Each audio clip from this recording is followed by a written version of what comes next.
সকাল 7টার সময় উঠে আমি রেডি হয়ে গেছি আজকের যাত্রার জন্য। দেখতে পাচ্ছেন আমি সাইকেলে সবকিছু লোড করে নিয়েছি। চলুন তাড়াতাড়ি বেরিয়ে পড়ি।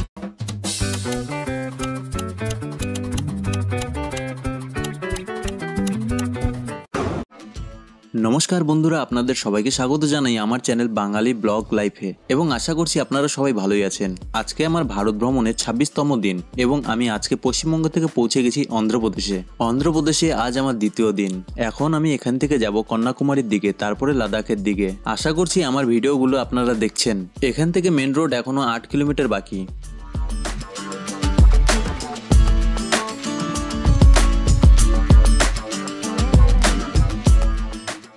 বন্ধুরা, এখান থেকে দেখছেন চারিদিকে ছোট ছোট পাহাড় রয়েছে এবং সামনে রয়েছে রেল লাইন।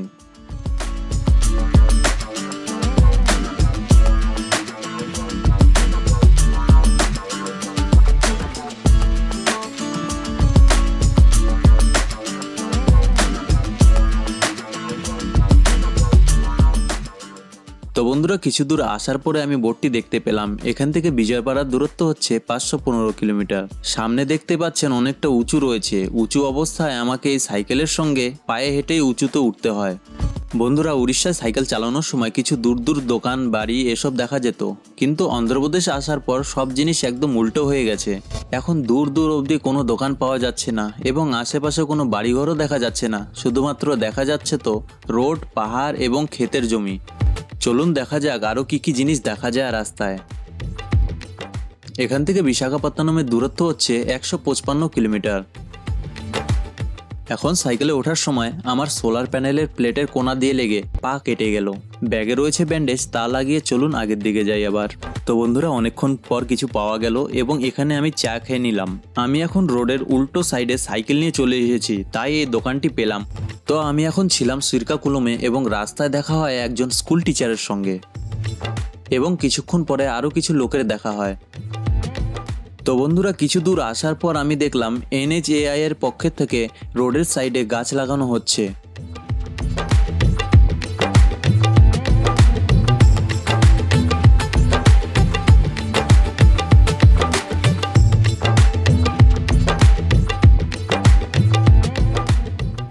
তো বন্ধুরা, এখন মেশিন দিয়ে গাছ লাগানোর জন্য গর্ত খোদা হচ্ছে। এনাদের কাজ শুধুমাত্র গর্ত খোদা।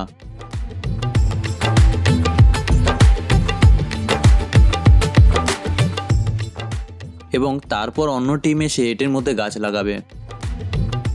এনাদের সঙ্গে অনেকক্ষণ সময় কাটানোর পর আমি আবার এনাদেরকে বিদায় জানিয়ে চললাম আগের দিকে। তো আগে আসতেই ভয়ঙ্কর বৃষ্টি শুরু হয়ে যায় এবং আমি রাস্তা থেকে নেমে ফ্লাইওভারের নিচে বৃষ্টির হাত থেকে বাঁচার জন্য অপেক্ষা করতে থাকি। আগে গিয়ে একটি হোটেলে খাবার খেয়ে নেই। আমার খুব ভাগ্য ভালো, তাই আজকে ভাত পেলাম। ভাত খেয়ে রেস্ট না করে আমি আগের দিকে যেতে থাকি। এবং আপনাদেরকে ভাগ্যের কথা কেন বললাম, কারণ সাউথের স্টেটগুলোতে খুব কমই ভাত পাওয়া যায়।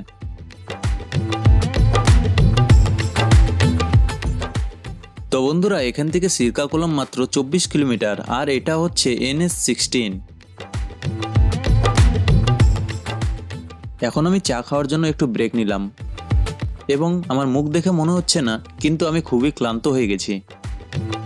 তো এখান থেকে শ্রীকাকুলাম হচ্ছে 9 কিলোমিটার, বিশাখাপত্তনম হচ্ছে 109 কিলোমিটার এবং বিজয়বাড়া হচ্ছে 459 কিলোমিটার। তো বন্ধুরা, আমার সাইকেল রয়েছে রাস্তার ওপাশে এবং আমি রাস্তা ক্রস করে চলে এসেছি সামনে হনুমান ঠাকুরের মূর্তি দেখার জন্য। দেখতে পাচ্ছেন ক্ষেতের মধ্যে এত বিশাল মূর্তিটি দেখে দারুণ লাগছে। আর মনে হচ্ছে অন্ধ্রপ্রদেশের মধ্যে এই হনুমান ঠাকুরের মূর্তিটি সবচেয়ে বড়। আপনার যদি জানা থাকে এর থেকেও বিশাল অন্ধ্রপ্রদেশে হনুমান ঠাকুরের মূর্তি রয়েছে, তো আমাকে কমেন্টে জানাতে পারেন। এবং পাশ দিয়ে দেখছেন একটি নদী বয়ে যাচ্ছে। এখন সময় হচ্ছে সন্ধ্যা 6টা এবং আমি শ্রীকাকুলামের অনেক কাছেই আছি। তো ভাবছি আজকে শ্রীকাকুলামে কোথাও থাকার জায়গা খুঁজি। এখান থেকে শ্রীকাকুলাম যাওয়ার জন্য আমাকে বাদিকের রাস্তা নিতে হবে। তো চলুন শ্রীকাকুলামের দিকে যাই। তো বন্ধুরা, এখন আমি চলে এসেছি শ্রীকাকুলামে এবং এখানটায় কোনো রুম পাওয়া যাচ্ছে না কম দামের মধ্যে। তো দেখা হয় সামনের এই দাদার সঙ্গে, উনি আমাকে আশেপাশের কোনো হোস্টেলে নিয়ে যাচ্ছেন। তো কিছু দূর আসার পর আবার আমার অনেক লোকের সঙ্গে দেখা হয়।